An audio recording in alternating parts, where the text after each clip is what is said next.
Hey guys, Zell here, and I noticed I didn't schedule a video today, so I thought, well, why don't we look around and look at some of the grinds I've been doing, and get a look at the grinder. It's kind of a mess in here, so, you know, give me a little space. I haven't had a lot of time, so there's a lot of mess. Anyhow, I'm going to swap the camera around and we'll get a look at what's going on. Right there are some grinds I just finished up this afternoon, and I'm going to drill some holes in them here in a minute and get them in heat treat. And maybe I'll come back later on this evening if you guys are interested, and we'll do show you getting the knives out of the oven. That would be kind of cool. It's red hot. You know, you've seen knives quench. Just kind of neat. Anyhow, here is a Northridge tool grinder. Some of you guys have asked about that, and there it is. I've got a 12-inch wheel on it, and right here we have a DD work rest. And how do I get the perfect grinds? Well, I learned kind of how to grind from Travis Wirtz. Believe it or not, I've watched a lot of Travis's videos, and he has some neat ways to grind things. And you see the way that DD work rest is set up right there? That is not exactly how I grind, because I took it off and put it back on. But whenever I've got it set up, that's how I grind the hollow grinds for the rough grinds anyhow. I hand finish all the grinds, but that's how they start.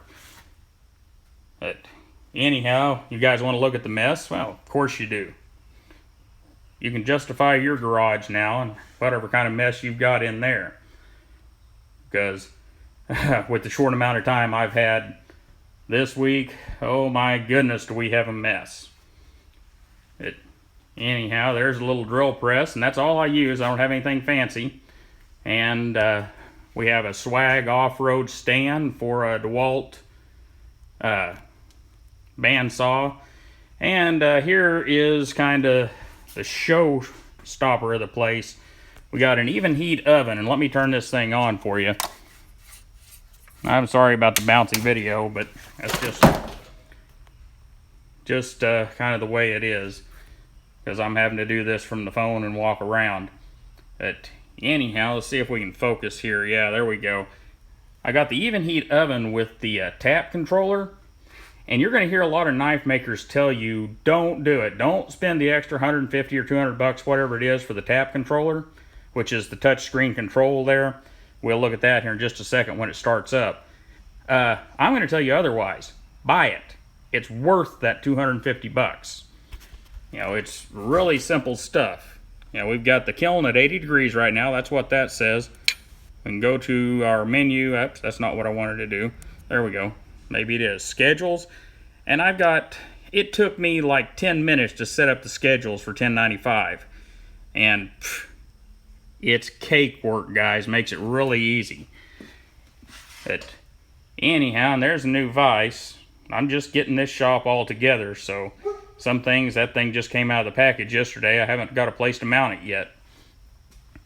But anyhow, this is kind of to show you, I suppose, that you don't have to have a whole bunch of fancy tools to start making knives. Now, if you are going to start, I suggest you buy one of these. Does it have to be a Northridge tool? No, it doesn't have to. But I can tell you that the Northridge tool is one heck of a great grinder. And runs smooth, runs well. Both sides of Todd Knife and Tool use them. And we're not sponsored by Northridge or anything like that. It was just the grinder we decided was the best for us. And let me get these knives off here. And sorry about that. Gonna make some noise. Hang on. But, we'll get this thing set up where I can start it up for you, and you see how smooth this guy runs. And I've got the VFD on this one, so, you know, that thing's running at almost nothing. Nice and smooth, got a 220 Norax belt on it. And then that's at full speed.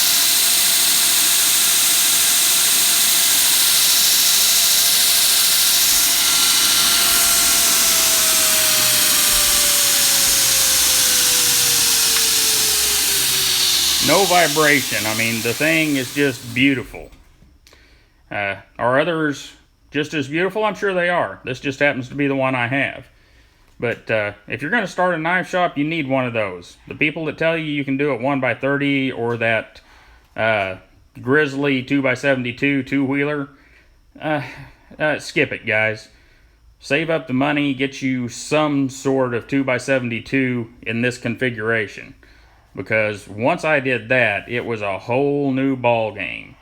Much easier to get those grinds we were talking about. And we'll pick up one of these.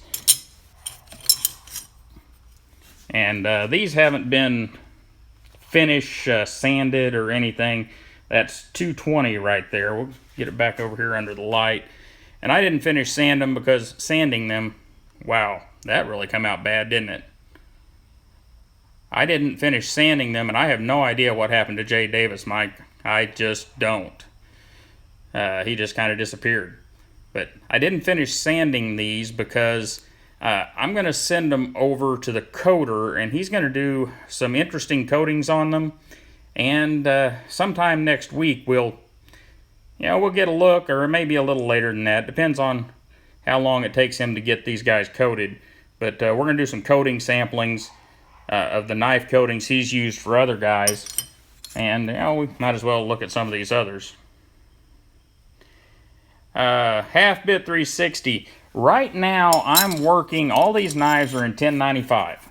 And the reason for that is I ground my first knife in this shop probably only 4 or 5 months ago. So I decided that I'm going to work through 1095 until I get good at grinding these things. 1095 is not a terribly forgiving steel, but that's good if you're learning, in my opinion, because if you can get 1095 to look like this and you move to some other steels, well, it may be a little easier. But anyhow, guys, I just wanted to give you a video for the day because somehow I missed on scheduling one I noticed earlier, and I apologize for that. Things have been crazy with Blade Show, and I've got another rally I've got to go to this weekend. Hopefully things will be back kind of to normal on Monday. And anyhow, I will come back later tonight. It'll probably be an hour, hour and a half from now. Hour and a half, 2 hours. I got to drill some holes. And we'll get a look at the quench if I can get somebody out here to hold the camera for me. Anyhow, guys, I'm going to close this down. I appreciate those of you that stopped by, and I'll see you a little bit later this evening over here with the heat treat oven. Have a good day, guys. Thanks.